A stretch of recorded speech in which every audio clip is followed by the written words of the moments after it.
बढ़ते हैं और एडेनो वायरस से राजौरी के बुढ़ल में एक और मौत का मामला सामने आया है। एडेनो वायरस से 12 वर्षीय बच्चे की मौत हो गई है। अब तक 8 लोगों की इससे मौत हो चुकी है।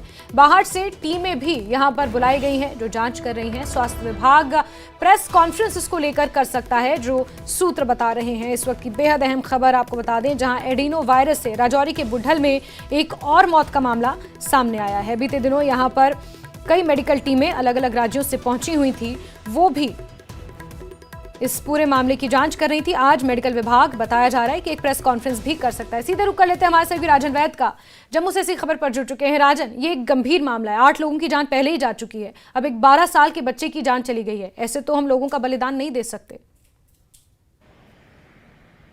बिल्कुल जास्मिन, आपने सही कहा कि काफी चिंता की बात है, क्योंकि लगभग 9-10 दिन पहले जब घटना सामने आई थी तब ये बताया गया था कि 7 जो लोग थे, एक ही फैमिली के सदस्य थे, उनकी मौत हुई थी और फूड पॉइजनिंग इसके पीछे बताया गया था शायद वजह हो सकती है। लेकिन उसके बाद वो सैंपल जो है उनके BSL 3 लैब जम्मू में लाए गए, जहां पे उसकी जो है जांच की गई और ये बताया गया जो मेडिकल एक्सपर्ट हैं कि ये एडिनो वायरस है। एडिनो फैमिली जो वायरस की फैमिली है उसी का एक वायरस है जिसके चलते इनकी मौतें हुई हैं। उसके बाद एक बच्चा और एक महिला जम्मू में उनको लाया गया था। बच्चा जो था वो SMGS में भर्ती था, लेकिन उसकी हालत जब नाजुक हुई तो उसको PGI भेज दिया गया। तो अब PGI में उसकी मौत हो चुकी है और एक महिला केवल बची है। कुल 9 लोग थे, जिनमें से 8 की जो है वो मौत हो चुकी है। जिसके बाद मेडिकल विभाग हड़कंप में आया और इस बात की जांच करने में लग गया कि ये वायरस जो है इसका आउटब्रेक ज्यादा तो नहीं है और बहुत से लोगों के कोटरंका और बादल इलाका जो है राजौरी जिले का, वहां पे जाके सैंपल लिए गए। अब उसकी भी जो है वो जांच की जा रही है और ऐसे में मेडिकल विभाग पहले जो एक्सपर्ट है वो कह चुके हैं हम पैनिक नहीं फैलाना चाहते हैं, लेकिन एक तरह से जो जिस तरह की हलचल है, जिस तरह से ICMR की टीम, NIV की टीम, PGI चंडीगढ़ से जो टीमें हैं इस वक्त जम्मू में और खास जो कोटरंका और बादल इलाके में बैठी हुई हैं और सैंपल जो है लगातार लिए गए हैं, इससे साफ ये जाहिर होता है कि ये चिंता की बात है। और मेडिकल विभाग भी जानता है यदि इसका आउटब्रेक ज्यादा होता है, यदि ये फैलता है तो काफी जो है नुकसान हो सकता है, क्योंकि ये सीधे आपके दिमाग पे हमला करता है। ये जो वायरस है, जो एक्सपर्ट बताते हैं, ये सीधे जो आपका न्यूरो सिस्टम है उस पे हमला करता है, उसमें मौत भी हो सकती है। और खास जो सर्दियों का मौसम है, जो इस तरह का मौसम है, ऐसे में ये वायरस ज्यादा फैलता है।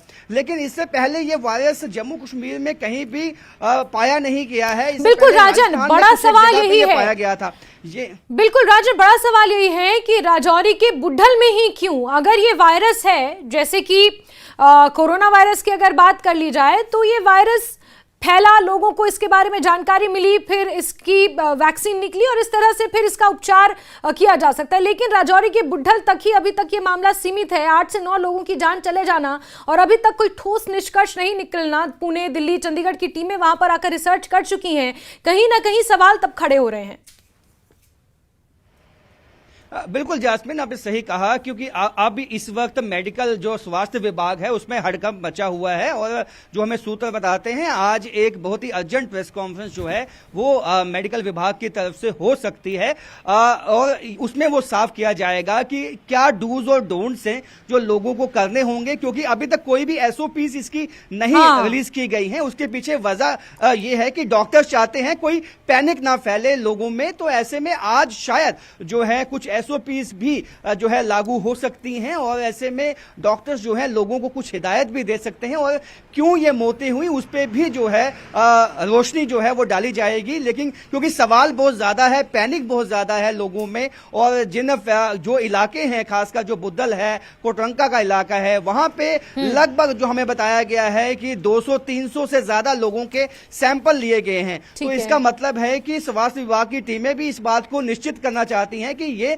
वायरस किसी अन्य व्यक्ति में तो कहीं ट्रांसफर नहीं हुआ है और ये रेस्पिरेटरी होता है और ईटिंग कहीं गलत जगह पे आपने खाया है उससे भी हो सकता है। तो ऐसे में चिंता की बात तो है, लेकिन अभी इस बात को मेडिकल विभाग उस तरीके से नहीं सामने ला रहा है लोगों के, जिस तरह से, क्योंकि वो नहीं चाहता है। जाहिर सी बात है राजन, मेडिकल विभाग ये नहीं चाहता, स्वास्थ्य महकमा ये नहीं चाहता कि लोगों के बीच इसको लेकर पैनिक किसी तरह का फैले, और जब तक कोई ठोस कारण या ठोस सबूत मेडिकल विभाग के पास ना हो तब तक लोगों के बीच किसी तरह का भ्रम, किसी तरह की मिस इन्फॉर्मेशन ना पहुंचे, उसके लिए आज एक महत्वपूर्ण प्रेस कॉन्फ्रेंस भी होनी है। राजन, आप नजर बना के रखिए। बहुत शुक्रिया जुड़ने के लिए हमारे साथ।